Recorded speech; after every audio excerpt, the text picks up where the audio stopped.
अब भगवत गीता पर बात कर लेते हैं।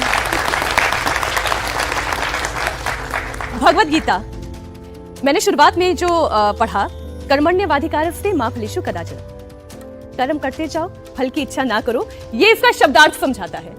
लेकिन कोई फल की इच्छा कैसे ना करे, मैं आपसे चर्चा करूं और ये उम्मीद ना करूं कि दर्शक इसे पसंद करे, या कोई किसान खेती करे और निष्काम होकर सोचे कोई बात नहीं, फसल हुई तो हुई, ना हुई तो ना सही, उसमें भी संतुष्ट, और ना हुई तो उसमें भी संतुष्ट है। निष्काम कैसे करे कोई? जो मूल सिद्धांत है वहां से शुरू करते हैं। निष्काम, ये जो कामना है ना, ये फल होती है अज्ञान का। अहंकार की शुरुआत होती है अपने आप को अपूर्ण मानने से। बच्चा पैदा होता है, वो कहता है मैं तो छोटा सा हूं, दुनिया इतनी बड़ी है, मेरा क्या होगा, छोटा भी हूं, दुर्बल भी हूं, विभक्त भी हूं, दुनिया अलग है, मैं अलग हूं, मेरा पता नहीं क्या होगा। तो अहंकार की शुरुआत ही होती है स्वयं को अपूर्ण मानने से। जब आप स्वयं को अपूर्ण मानोगे तो कामना तो करोगे ना, अपने आप को कमजोर मानोगे, अकेला मानोगे, तो कामना तो उठेगी ना कि कुछ मिल जाए या कोई मिल जाए।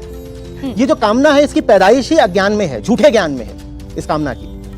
तो निष्कामना का मतलब होता है ये जान लेना कि जो तुम चाह रहे हो वो तुम्हें बाहर से मिलना नहीं है। किसी दूसरे का मुंह मत देखो, जो सही है तुम उसमें डूब जाओ। तो निष्कामना जो है वो आत्मज्ञान का फल होती है। आपने बिल्कुल ठीक कहा, मैं निष्काम हो कैसे जाऊं? जो आदमी अभी अपने भीतर अज्ञान रखे हुए है, उस जबरदस्ती आप उसको निष्काम नहीं कर सकते। तो गीता को भी हमने गड़बड़ कर दिया है बहुत। हम कहते हैं कर्म करो, फल की चिंता मत करो। अरे भाई, वो कर्म कर ही फल के लिए रहा है, तो वो फल की चिंता कैसे नहीं करेगा? गीता का संदेश यह है कि आत्मज्ञान से जो कर्म उठता है, वो कर्म अपने आप में संपूर्ण होता है। तुम भविष्य की बात नहीं जो होते कि मुझे आगे इस कर्म से क्या मिलेगा। अध्याय 2 में ज्ञान आता है, अध्याय 3 में कर्म आता है। भगवत गीता में पहले ज्ञान आता है। अर्जुन ज्ञान को अभी समझने में थोड़ा हिचकिचा रहे हैं। गीता के शुरू के कुछ अध्यायों में ना, हाँ, अर्जुन विषाद योग तो पहले ही हो गया, आगे के भी कुछ अध्यायों में अर्जुन तर्क बहुत करते हैं श्री कृष्ण से। फिर उसके बाद जब छठा अध्याय बीत जाता है, तब वो बिल्कुल नमित होकर के अच्छा बताइए क्या है। तो जब दूसरा ही अध्याय है जहां ज्ञान की बात हुई है, सांख्य योग की मुख्यतः, तो वहां पर अर्जुन अभी ठीक से समझ नहीं रहे हैं कि खुद को जानो, खुद को जानो।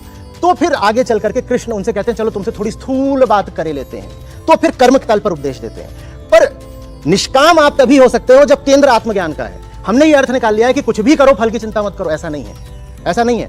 आप अगर कुछ भी करेंगे तो फल की चिंता होगी, आप नहीं रोक सकते फल की चिंता। इसमें जोड़ लूं प्रश्न, तो फिर तो ये पता होना चाहिए कि कर्म कौन सा करना है, कर्म की विधि क्या है। ये हुई बात। तो असली बात ये है ही नहीं कि कर्म करो, फल की चिंता मत करो। असली बात ये है कि फालतू के कर्म करना बंद करो। ये कर्म अगर करोगे तो फल की चिंता करनी पड़ेगी। तुम्हारा कर्म तुम्हारे गहरे आत्म मंथन से उठना चाहिए, और जब तुम्हारा कर्म गहरे आत्म मंथन से उठता है तो तुम उस कर्म को ही पूरी तरह समर्पित हो जाते हो। भविष्य की परवाह करने का वक्त ही नहीं बचता। कोई आके कहे भी कि तुम इससे मिलेगा क्या, तुम कहोगे मैंने सोचा ही नहीं, मैं जो कर रहा हूं मैं उसमें ही आकंठ डूबा हुआ हूं, इसमें आगे मुझे क्या मिलेगा या क्या खतरा होगा मुझे परवाह ही नहीं है, हटो ना, मुझे डूबने दो। ये बहुत प्यारा है काम, मुझे इसमें डूबने दो। क्यों प्यारा है? इसलिए नहीं कि मेरी इसमें रुचि है या मुझे इससे कोई प्लेजर मिल रहा है, सुख मिल रहा है। ये प्यारा इसलिए क्योंकि मैं जानता हूं कि ये महत्वपूर्ण है। ये मेरे ज्ञान से उठा है कर्म, और जो ज्ञान से कर्म उठे उसको निष्काम कर्म कहते हैं। Like, subscribe and share my channel for such content.